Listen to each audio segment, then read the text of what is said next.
Hey guys, Josh here. Hope you all had a very nice Christmas. So, as the end of the year is now here, I thought it'd be very nice to go through my sort of hyped games for next year. I thought it'd be really nice to do that. So the first game, this is in no order by the way, it's just a list I've jotted down. No real order to them, not in terms of preference, just that's what I've written down.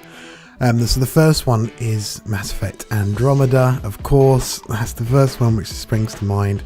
It's been my most anticipated game for the last few years, so not even next, not just yet next year. It's been waiting for it for so long. Yeah, what can I say about Andromeda? You know I'm a massive Mass Effect fan. That's what my channel's been about, mainly. I've done, playthrough of all of them. Nearly finished my third playthrough, third game playthrough now. I've done a information series on Andromeda. Check that out. Description link below. Yeah, so that did pretty well. Like, a lot of you were quite interested in that, which was really nice. What can I say about Andromeda? I'm really excited for it. I think I'm really intrigued to see what they're doing. I have my concerns about taking it away from the existing universe they've established and taking something completely different.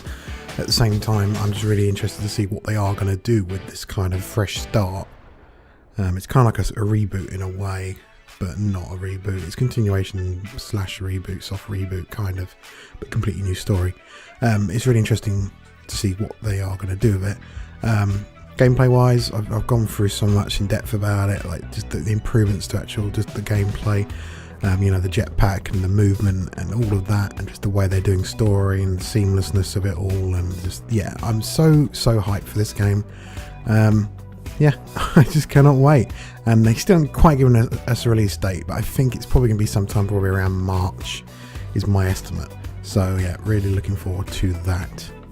The next game on the list is Red Dead Redemption 2, another game which I'm pretty damn hyped for.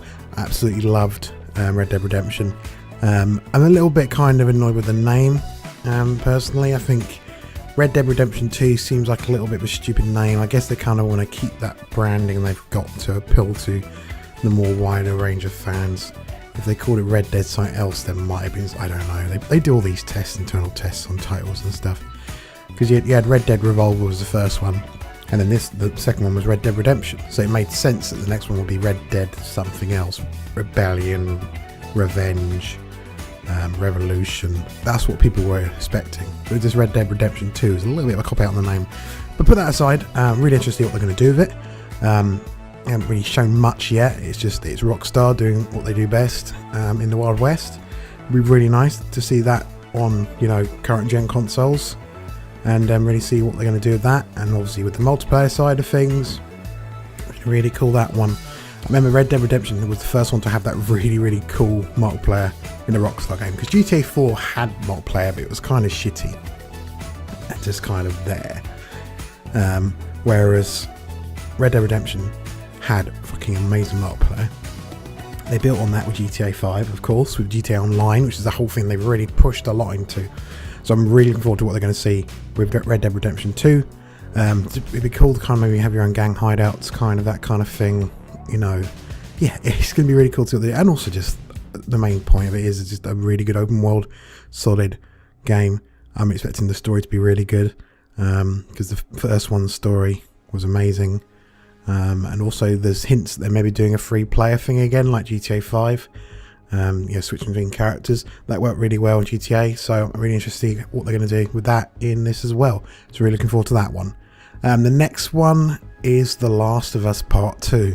Now, quite a late one added on the list. They only announced it about 2-3 weeks ago now. Although everyone expected it was coming sometime, just no idea when. That's estimated to be out next year, although it might get pushed. I can see it being pushed probably to 2018. But if it does come out next year, that'll be a game again. Really love the first one. Naughty Dog don't really seem to fail recently. They're on a high of just hit games. They don't really make bad games. They're on a good winning streak at the moment. So fingers crossed for this one. I can't really say much more than that. Other than, yeah, just I'm really interested to see how they're going to take forward the story between Ellie and Joel. Because it kind of ended in a way that was a nice ending, but not nice, but it rounded off in a good way. Like, not, it ended, and it could be an ending, and there's no need to really carry on. So it's gonna be interesting to see what they are going to do. I remember reading somewhere one of the writers really high up in Naughty Dog basically said if they ever did a sequel, it's because they had a story worthy of doing a sequel about. So they seem to have hopefully got that. So it'll be interesting what they do with that. And again, just the normal improvements of the last one was on PS3. Although it had a re-release on PS4, it was mainly a PS3 last gen game. This will be a fully fledged current gen game. Really interesting what they can do with that. The next one is Death Stranding. Again, we don't know very much about this. It's just kind of been teased. We've had some epic trailers. First one at E3, when you have Norman Reedus on the beach with a baby which disappears, and then this one you had Del Toro, his guy, and he has the baby. It seems if you line up trailers, like he has Norman Reedus' baby, it just appears in his hands. That's people lined up the trailers, and yeah, Mads Mikkelsen, of course, with all his weird Nazi zombie things, skeleton zombie things, Nazis, I don't know what they are, on the weird shoot. It looks fucking weird as fuck, but so intriguing. I'm really just intrigued by that game. If that comes out next year, I again don't know if it will. It might get pushed to 2018. A lot of these games I suspect will get pushed. Andromeda, I'm really hopeful it's going to come out, and it's looking pretty much lucky that it's coming out. They're really pushing it now, but a lot of these games could be pushed. So yeah, Death Stranding is another one, just to see what Kojima can do when he's just given free reign, basically. Next one is Horizon Zero Dawn. That looks amazing. It just looks really fun and different. It's nice to see. Is it Guerrilla Games? I think they are. They make Killzone. Killzone was good. Killzone 1 was good. Killzone 2 was good. Killzone 3 was starting to go, and then was it Shadowfall? I can't remember what it was called. I think it was Shadowfall. Was just wow. It was just a bit of a shitty game. Although it's still got some loyal fans apparently on multiplayer. It's nice to see him doing something different, getting away from FPSs, do a nice open world third person game. It just looks really fucking cool. It's kind of robot dinosaurs in like a post-apocalyptic but set back to Stone Age world. It looks really interesting. I'm really looking forward to that. Just to see where it goes. Hopefully it has a good story as well. Good old stories and a nice big story to get into an open world. It's really good. Okay, Detroit Become Human. Really intrigued by this one. It looks kind of the most kind of different and out there kind of, apart from Death Stranding. It's made by Quantic Dream, or I think it's Quantic Dream. It's certainly David Cage, who of course did Heavy Rain and Beyond. Heavy Rain was one of those games of last gen which really stood out, just for what it did with storytelling and decisions and just consequences of your actions. Kind of Heavy Rain was really good for that. Beyond kind of did it, but Beyond was just kind of an interactive movie that kind of pretty much just pulled you through it, and you had a few choices, but it didn't really necessarily matter as much. Unlike Heavy Rain had so many endings and so many different ways of doing it. Heavy Rain is just, if you haven't played Heavy Rain, please do if you can. I highly recommend it, and I think it's been re-released for PS4 now as well. It's very nice game. Definitely, like I said, the way it handles choices, your choices really do matter. Pretty much all the characters can die, some of the characters can die, or everyone can live. It's really, up to you what happens, kind of. So it's really interesting. Beyond was criticised for really taking that away, so it's looking like, from what we've seen, like the E3 gameplay they showed this year, sorry, it will be last year soon, that they're really going to bring that back, that, big in-depth choices, and also in just a really interesting sci-fi, for some reason when I said sci-fi it didn't sound right, like sci-fi, I don't know why, sci-fi setting, Blade Runner-esque kind of looking setting with androids and stuff, and it looks really interesting as just a world anyway.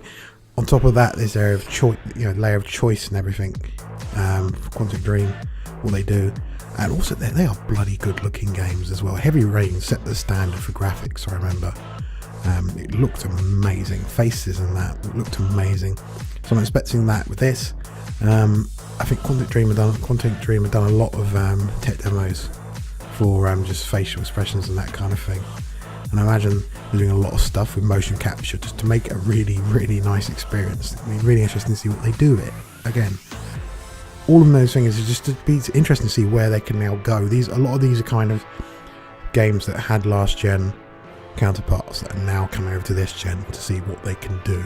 It'd be really nice. Talking about that, we have The Legend of Zelda Breath of the Wild. Looks really fucking fun, really interesting. Again, it looks gorgeous, absolutely gorgeous. It just looks so nice and pretty. And just looks like it's going to be so much fun.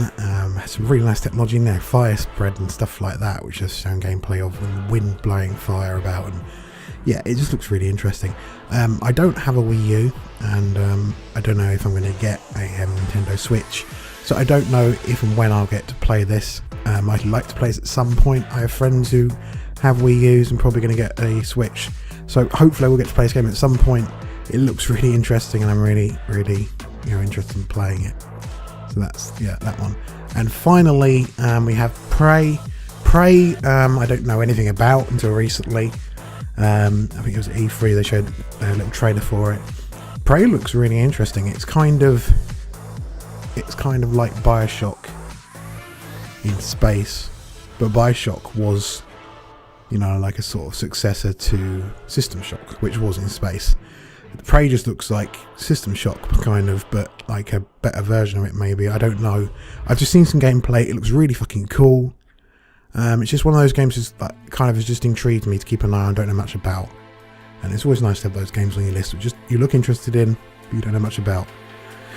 But obviously the main one for me is Mass Effect, and that is going to be a big push early this year. As we get closer to that, I'm going to be doing more videos on that, and certainly when it releases, I am planning on doing the whole game on the channel.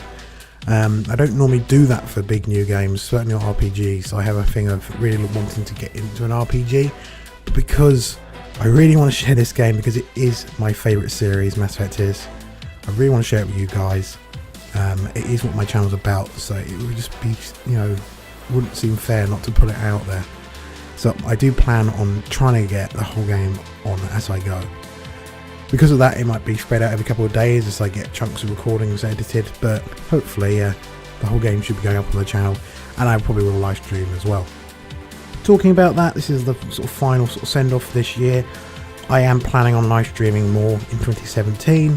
It's sort of kind of done occasionally, but never properly done, and I think now's the time to really get into it. YouTube's a bit of a weird place right now.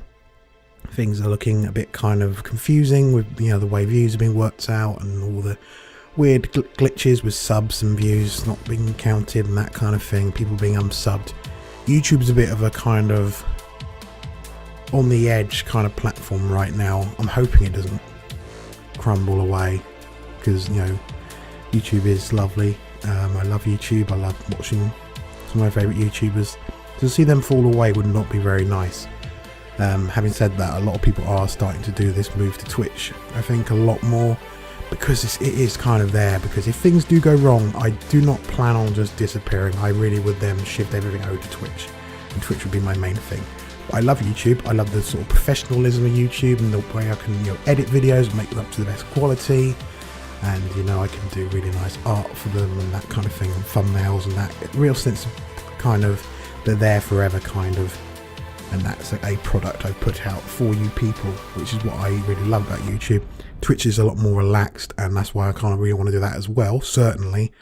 But YouTube I still want to try and keep at. But if things do go that way, then I will still be about, definitely. But anyway, let's not talk about that. That's in the future. And hopefully YouTube doesn't crumble away and it does get improved, but you never know. That's just me kind of planning out what I might do if things change in the future. I'm still fully committed to this, regardless of what happens in my life. I'm still committed to this, YouTube, definitely. My goal is daily videos. I've been doing that for a while now. When I started, I wasn't daily. I was sort of when I could. And I think for the last year or so, just about, I've been daily content, at least one video a day, and I want to stick to that. I really do, because it's for you guys. I really enjoy doing it and putting it out. Anyway, this has been a very nice heart to heart, and I'm getting all sentimental right now. Goodbye, everyone. In 2016, let's look forward to the future. 2016, quite frankly, has been a terrible year, and to be honest, fuck 2016. Bye, guys.